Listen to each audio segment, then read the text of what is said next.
Halo pemirsa, kita bahas lagi kasus Subang, di mana kasus ini sudah mendekati akhir. Nah, tentunya ada hal-hal yang masih ganjil di sini menurut saya loh ya. Entah kalau menurut kalian. Yang utama adalah 3 DNA asing yang ditemukan. Kenapa cuma mandek sampai di sini? Puaskah kalian dengan mandeknya 3 DNA asing di sini? Kalau saya nggak puas, sama sekali nggak puas. Karena di sini yang kita ketahui bahwa yang jadi tersangka Danu sudah mengakui. Pak Yosep masih belum. Ibu Mimin, Adiki Abi masih belum P21. Nah, dari Pak Yosep, Adiki Abi, Ibu Mimin tidak ada kesesuaian dengan 3 DNA asing itu, termasuk juga Danu tentunya. Nah, dari pengakuan pengacara Danu ketika ditanya apakah Danu mengetahui siapakah DNA asing itu, jawabnya lupa. Nah, kok bisa begitu ya? Kenapa tidak gercep untuk mencari tahu 3 DNA asing ini siapa? Padahal mereka ini juga pengacaranya dari kedua korban. Pembelaan pada kedua korban itu apakah sebatas dari tersangka-tersangka yang sudah ditetapkan ini mandek sampai di sini? Kah ada keinginan untuk mendesak para penyidik ini agar tetap mendalami 3 DNA asing ini milik siapa? Nah, untuk kalian-kalian yang mengamati kasus ini, puaskah dengan persidangan seperti yang saat ini? Bagi saya, siapapun pelakunya, nggak peduli Danu, nggak peduli Pak Yosep dan lainnya, kalau bersalah ya hukum saja seberat-beratnya. Nah, kalau mereka ini sudah dijadikan tersangka, kenapa 3 ini dilepaskan begitu saja DNA asing ini? Kenapa jawabannya dari pengacaranya Danu juga lupa? Padahal pengacara ini adalah juga pengacara kedua korban. Nah, disinilah saya juga agak sedih ya, agak kecewa. Kenapa sih 3 DNA asing ini tidak diketahui juntrungnya? Padahal ada di baju Danu. Apakah ini sebuah perekayasaan? Ataukah hal ini memang ada tapi tidak dilanjutkan? Nah, 3 DNA ini juga bisa melemahkan dari jaksa penuntut umum yang menuduh Pak Yosep sebagai pelakunya Ibu Mimin, Adiki, dan Abi. Karena nanti dari pihak Ibu Mimin, Adiki, Abi, dan Pak Yosep akan membela diri bagaimana bisa menuntut saya sebagai pelakunya, sedangkan 3 DNA ini belum diketahui milik siapa. Mereka belum mengakui ya, mereka belum mengakui. Nah, tentunya hal ini menjadi sisi kelemahan dari penyidik dalam mentersangkakan Pak Yosep, Ibu Mimin, Adiki, dan Abi. Cuman kalian-kalian yang sudah pro sana pro sini menjadi negative thinking ketika saya bertanya atau saya mengungkapkan pikiran-pikiran saya seperti ini. Harusnya kalian bersatu dengan mencari tahu, mendesak dari pihak kepolisian untuk mengembangkan penyidikan ini, jangan hanya terfokus pada orang-orang ini saja. Kasus ini bisa berkembang dengan adanya 3 DNA asing ini milik siapa? Apalagi dari Irland juga sudah mengganti hard disk. Apa tujuan Irland mengganti hard disk itu? Demi siapakah? Ada yang bilang demi Yosep, ada yang bilang demi seseorang yang ditutupi. Nah, di sini kan masih asumsi. Tentunya hal itu harus didalami juga. Kenapa Irland ini menghapus atau mengganti dari hard disk CCTV itu? Irland ini tahu banyak tentunya, tapi semuanya itu mandek juga sampai di sini. Ya, sampai di sini. Dan ketika keganjilan-keganjilan ini tidak didalami, potensi kasus ini dibuka kembali beberapa tahun lagi atau beberapa bulan lagi sangat terbuka lebar. Contohnya ada kasus Jessica, ada kasus Vina, dan lain sebagainya. Itu akan membuat produser film menjadi terinspirasi atau menjadi nalurinya sangat kuat untuk mendatangkan cuan dengan mengangkat sebuah kasus ini nanti seperti kasusnya Vina dan lain sebagainya yang difilmkan itu. Nah, di sini tentunya juga membuat momok dari penyidik, dari pihak kepolisian, dari Pak Hakim yang memutuskan jika tidak benar-benar memutuskan atau menyidiki dengan adil di sini. Karena lubang-lubang di sini, celah-celah yang belum terungkap di sini begitu banyak loh ya. Misalnya itu tadi, kenapa Irlan menghilangkan harddisk aslinya? Alasannya untuk siapa? Katanya Irlan disuruh pusat. Pusat ini siapa? Pusat ini punya nama. Jangan bilang pusat saja. Harusnya entah Bapak Hakimnya, entah siapa lebih dalam lagi tanya kepada Irlan. Irlan, kamu disuruh siapa? Namanya siapa? Dinas di mana? Lebih jelentreh seperti itu, tidak ngambang seperti ini ya. Kemudian juga dari Danu yang bajunya ada 3 DNA asik itu. Bajunya ditemukan saat digeledah di rumahnya. Apakah Danu memakai baju itu saat terjadinya malam itu? Apakah baju itu sudah dicuci dan lain sebagainya? Nah, di sini kita juga masih belum mengetahui secara detail 3 DNA ini milik siapa. Kemudian sopir Alphard, kenapa tidak ada kesesuaian dengan yang dicari DPO itu? Banyak sekali kok kejanggalan kasus ini. Kasus ini kan hampir 3 tahun ya, hampir 3 tahun. Sekarang udah Juli, Agustus nanti 3 tahun. Hampir genap 3 tahun masih saja membingungkan seperti ini. Itu tandanya apa? Tandanya ada orang besar yang bermain di kasus ini.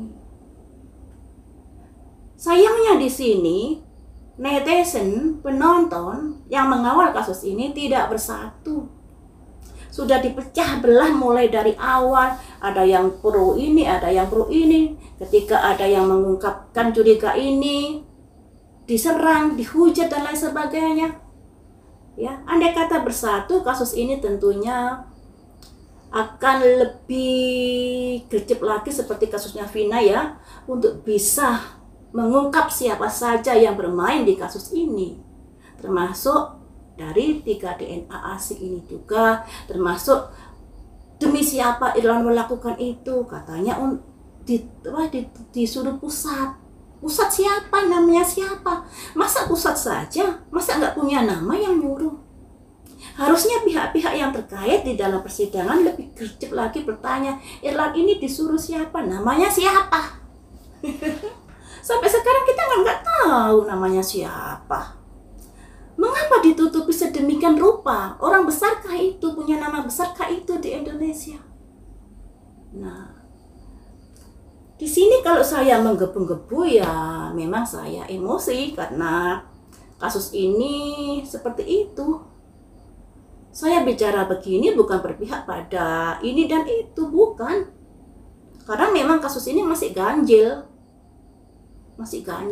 Tetapi banyak sekali yang udah puas, oh tersangkanya ini, oh pelakunya ini, padahal masih ada 3 DNA yang belum diurusi. Aduh, mestinya pihak PH dari kedua korban ini lebih gercep untuk bertanya, untuk lebih tajam lagi mendesak pihak yang berwenang untuk menyelidiki 3 DNA asik ini. Demi apa? Demi keadilan Ibu Tuti dan Amel. Ya. Harus gercep loh ya. Andai kata ini perekayasaan, tentunya Danu tahu perekayasaan ini siapa saja yang bermain di sini karena itu bajunya Danu. Danu bilangnya lupa. Pengacaranya bilang begitu, lupa. Enak banget, lupa. Aduh, capek saya jadi emosi juga membahas kasus ini. Makanya saya lama nggak bahas karena terbawa emosi, terpancing emosi karena penanganannya yang sudah amburadul dari awal. Kenapa bisa begitu ya? Karena ada campur tangan orang besar di dalam kasus ini. Mengapa ada campur tangan? Berarti orang besar itu ada kepentingan di kasus ini. Kepentingannya apa? Nah, itu yang perlu dicari. Apakah money laundry?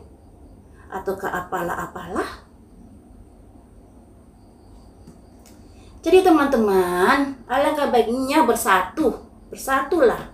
Kalau memang kalian sebagai pendukung keadilan demi Ibu Tuti dan Amel, suarakan untuk menyelidiki 3 DNA asing ini milik siapa. Rekayasakah atau memang benar ada pelakunya di sini? Ya. Kalau membela Danu, ya nggak apa-apa, terserah membela Danu. Tapi tolong tanyakan ke Danu. Danu jujurlah di sini siapa 3 DNA asing. Jangan jawabannya lupa. Ini kasus hukum. 2 nyawa. Ya, 2 nyawa loh ya. Kalian kalau mendukung yang salah, yang seperti itu, tentunya ya apalah yang salah jangan didukung. Justru keadilan itu harus bisa berpihak pada korban. Siapapun pelakunya, entah Danu, Pak Yosef, Ibu Mimin, Arigi, dan Abi, kalau memang terbukti bersalah, ya hukum seberat-beratnya.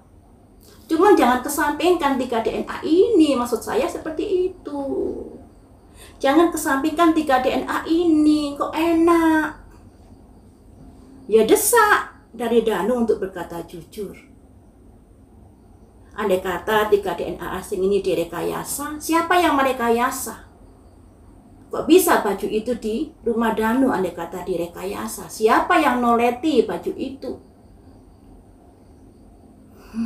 Pastinya Danu tahu siapa-siapa orangnya, wong bajunya. Katakanlah habis dikasih berjak-berjak, kemudian Danu simpan di rumah. Kan bisa saja Danu tahu siapa itu karena bajunya Danu. Marilah kita di sini berpikir secara logika dalam menghadapi kasus hukum ya. Kalau dulu saya memprediksi itu memang karena saya ingin mencari clue-cluenya siapa yang terkait di kasus ini. Nah, sekarang sudah banyak bukti yang sudah kita ketahui, ya harus berpikir secara logika. Misalnya Pak Yosef ada beberapa bercak noda di bajunya, ternyata bukan 2 noda. Kalau nggak salah diberitakan 5 noda. Kemudian Yoris celananya juga ada noda darah. Kenapa Yoris ini sekarang ini seakan-akan merdeka sekali? Nah, kemudian dari Danu juga ada di bajunya ada bercak darah, putung rokok, juga ada luka dan lain sebagainya. Kenapa hanya fokus kepada Danu, Pak Yosef, Ibu Mimin, Arigi, Abi yang didalami? Ya, sedangkan 3 DNA ini dikesampingkan. Aduh, susah jadinya di sini kalau hukum di Indonesia seperti ini dalam proses penyidikannya. Kenapa awut-awutan seperti ini? Ya, prosedur yang salah saya rasa ini adalah bentuk kesengajaan dari orang-orang yang ingin mengaburkan kasus ini. Sengaja, memang bukan prosedur yang salah, sengaja dikaburkan di sini. Untuk siapa ya? Untuk melindungi seseorang pastinya, agar tidak terungkap. Ya, agar tidak terungkap. Dan kenapa kasus ini sampai 3 tahun? Ya tentunya ada orang besar yang make up. Pasti itu seperti kasusnya Vina itu, pasti ada orang besar yang berkecimpung di kasus ini. Terkait apakah? Ya kalau di kasus ini adalah ada kaitannya dengan yayasan, ya mungkin money laundering, ya mungkin, atau ada hal yang lainnya. Jadi teman-teman sampai di sini dulu. Semoga Bapak Hakim bisa memutuskan seadil-adilnya di sini dan juga bisa membuka atau mendesak dari penyidik untuk mendalami 3 DNA ini milik siapa. Apakah itu bentuk perekayasaan ataukah memang asli ada orangnya. Seperti itu.